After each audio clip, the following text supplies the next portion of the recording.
झारखंड मुक्ति मोर्चा यानी झामुमो को इस बात का डर सता रहा है कि आगामी राज्यसभा चुनाव में भाजपा पैसा या फिर हॉर्स ट्रेडिंग कर सकती है।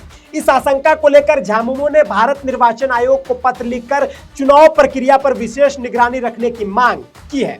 दरअसल 18 जून 2026 को प्रस्तावित द्विवार्षिक राज्यसभा चुनाव से पहले झामुमो की केंद्रीय समिति की ओर से मुख्य चुनाव आयोग को पत्र भेजा गया है। इस पत्र में कहा गया है कि राज्यसभा चुनाव में विधायकों पर दबाव, आर्थिक प्रलोभन और अनैतिक तरीके अपनाए जाने की आशंका है।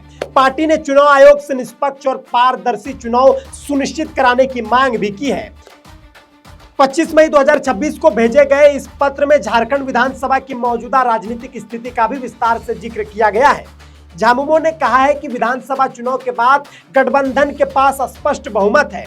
पत्र के अनुसार झामुमो के 34 विधायक, जबकि कांग्रेस के 16 विधायक और राजद के 4 विधायक और भाकपा माले के 2 विधायक हैं, यानी कुल 56 विधायक गठबंधन के साथ है। पार्टी ने यह भी कहा है कि इसी बहुमत के आधार पर हेमंत सोरेन को विधायक दल का नेता भी चुना गया था और बाद में उन्हें मुख्यमंत्री पद की शपथ भी दिलाई गई। वहीं भाजपा की स्थिति पर भी पत्र में सवाल उठाए गए हैं। झारखंड में भाजपा के 21 विधायक हैं। भाजपा के साथ ऑल झारखंड स्टूडेंट्स यूनियन यानी आजसू का भी समर्थन है, जिसके 1 विधायक है। इसके अलावा जेडीयू और एलजेपी यानी रामविलास की पार्टी जैसे दल भी एनडीए के सहयोगी माने जाते हैं।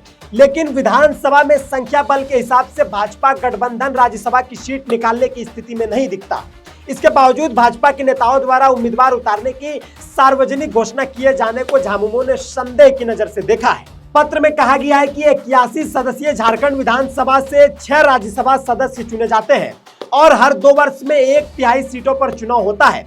झामुमो ने दावा किया है कि राज्यसभा चुनाव में जीत के लिए न्यूनतम 28 विधायकों के प्रथम वरीयता मत की जरूरत होती है।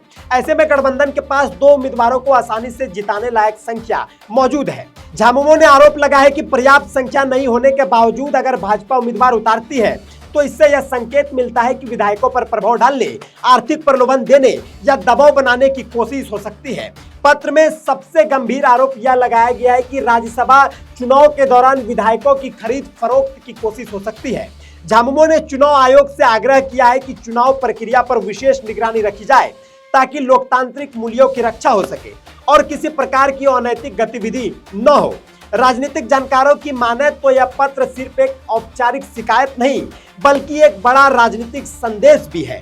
झामुमो इस पत्र के जरिए यह दिखाने की कोशिश कर रही है कि गठबंधन पूरी तरह एकजुट है और यदि क्रॉस वोटिंग या राजनीतिक हलचल होती है तो उसका राजनीतिक नैरेटिव पहले से तैयार रहे हैं। दूसरी ओर भाजपा की तरफ से अब तक इस पत्र पर कोई आधिकारिक प्रतिक्रिया सामने नहीं आई है। अब नजर इस बात पर होगी कि भाजपा उम्मीदवार उतारती है या नहीं, और यदि उतारती है तो राज्यसभा चुनाव में संख्या बल बनाम रणनीति की लड़ाई किस दिशा में जाती है।